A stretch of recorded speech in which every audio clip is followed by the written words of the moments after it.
Вы на канале «Горизонт Событий». Планета меняется быстрее, чем мы успеваем за ней следить.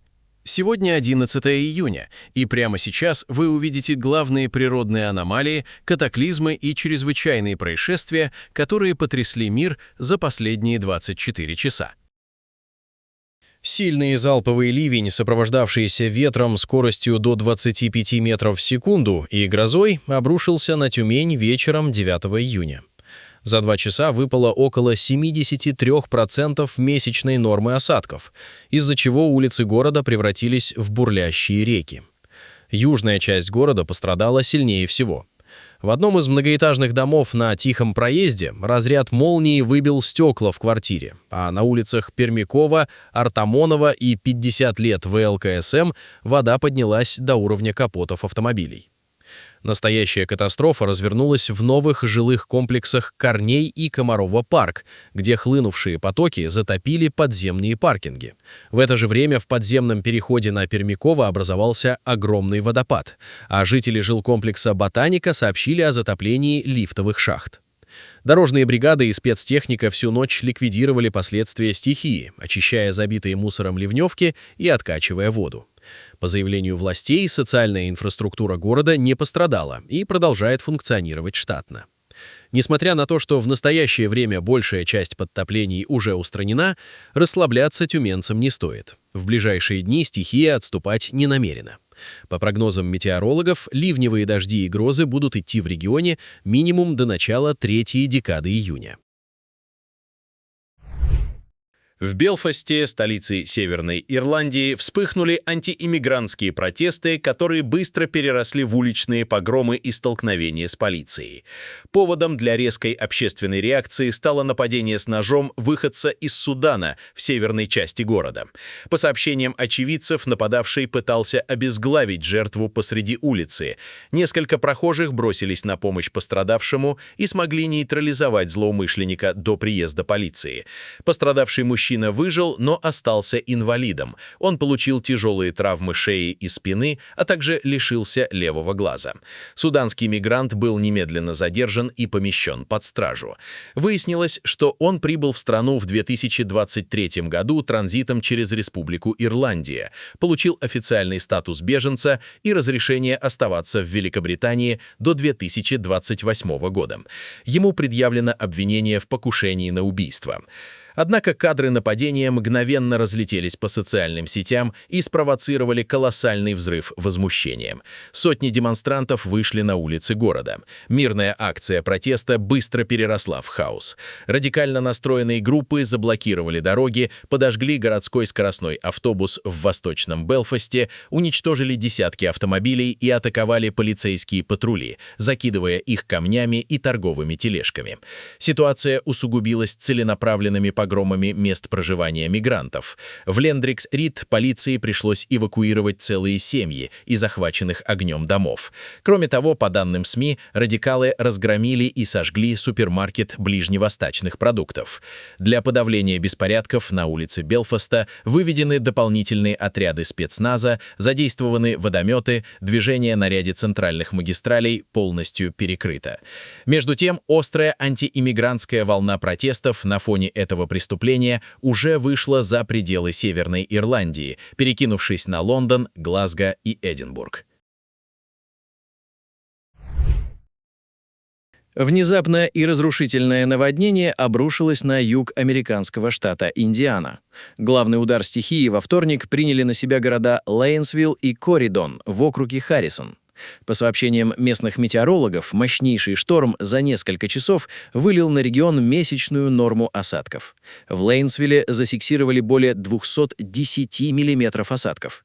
Тихие городские улицы мгновенно превратились в бушующие реки, полностью скрывшие под водой спортивные площадки, автомобили и первые этажи зданий. Вода прибывала настолько стремительно, что испуганные жители были вынуждены забираться на крыши своих домов, ожидая эвакуации. Ситуацию серьезно осложняли оборванные провода под напряжением, находившиеся прямо в воде, а также сотни уплывших из жилых дворов пропановых баллонов, которые бесконтрольно дрейфовали по течению и создавали угрозу взрыва.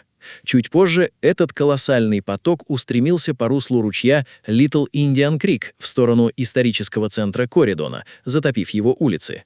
К счастью, вода ушла так же быстро, как и поднялась, а благодаря своевременному предупреждению и слаженной работе экстренных служб в округе Харрисон удалось избежать жертв. Сейчас в пострадавших районах ведется разбор завалов. Военно-транспортный вертолет Ми-17 армейской авиации Пакистана потерпел крушение в подконтрольной Пакистаном зоне Кашмира. Трагедия произошла неподалеку от города Музаффарабад.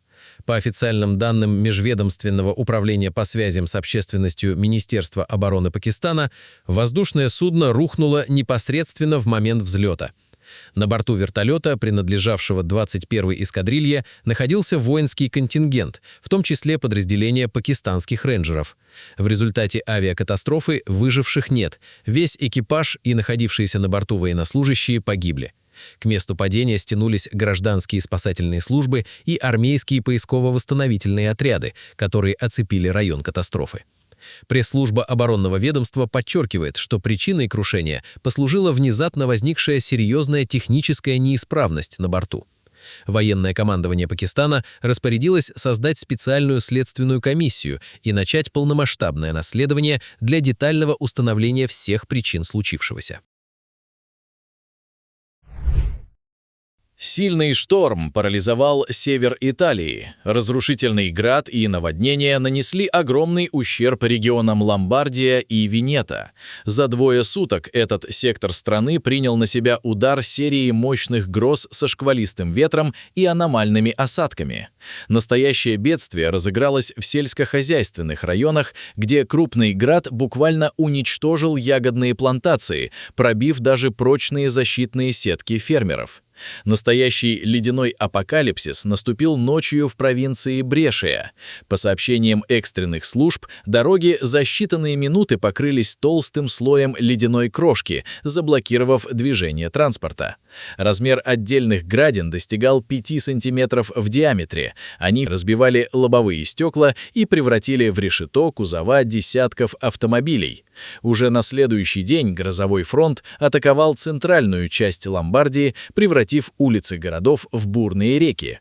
Несколько провинций ушли под воду из-за непрекращающихся ливней. Ураганный ветер вырывал с корнем деревья, которые падали на светофоры и проезжую часть.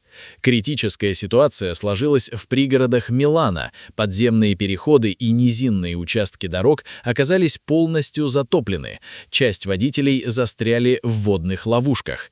Ситуацию усугубили массовые отключения электроэнергии и сорванные ветром крыши зданий. По официальным данным, погибших и тяжело пострадавших среди населения, к счастью, нет. Подвесная трансляционная камера рухнула прямо на футбольное поле в Дебрецене во время товарищеского футбольного матча между сборными Венгрии и Казахстаном. Опасный инцидент произошел на стадионе Надерды в первом тайме примерно на 24-й минуте встречи. Съемочное оборудование неожиданно начало сильно дымить и загорелось. Огонь прожег один из удерживающих кабелей, после чего камера упала вниз с высоты около 20 метров и приземлилась буквально в 1 метре от телеоператора. К счастью, никто не пострадал. Главный судья незамедлительно остановил встречу, сотрудники технических служб стадиона потушили и убрали дымящиеся обломки. После короткой паузы игра была возобновлена и завершилась победой сборной Венгрии со счетом 3-1. На Кубани самолет Ан-2 совершил аварийную посадку прямо на обочину автомобильной дороги. Инцидент произошел в Калининском районе Краснодарского края, однако детальные кадры происшествия появились в сети только сейчас. По предварительным данным местных экстренных служб, легкий многоцелевой самолет выполнял плановые сельскохозяйственные работы в районе своего базирования. В ходе полета пилот столкнулся с внезапной технической неисправностью, из-за чего принял решение экстренно приземляться на ближайшую пригодную поверхность, выбрав в качестве полосы проезжую часть. Посадка получилась жесткой, судно получило серьезные механические повреждения фюзеляжа и крыльев. Пилот выжил, отделавшись ушибами и ссадинами, госпитализация ему не потребовалась. Поврежденный борт уже эвакуировали с места посадки на аэродром базирования.